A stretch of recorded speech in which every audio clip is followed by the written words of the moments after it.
Allora, i nostri attori, per favore, un attimo, grazie. Cecilia, cosa ti ho detto di fare?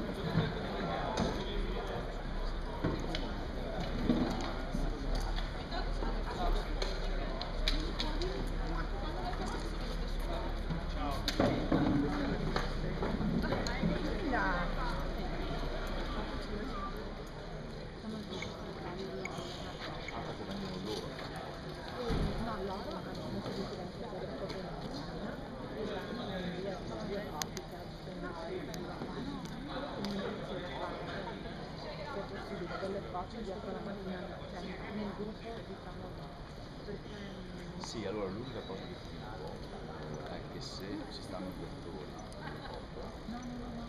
io solo diciamo di trasmettere un'importanza perché anche loro sono stati ma non del film, ma mi stanno raccontando il film. Siccome c'è la dietro, senza mettermi lì davanti per fare lo scatto un po'. senti l'unica cosa che se decidete di dividere No, non mi voglio. là allora bisogna No, provare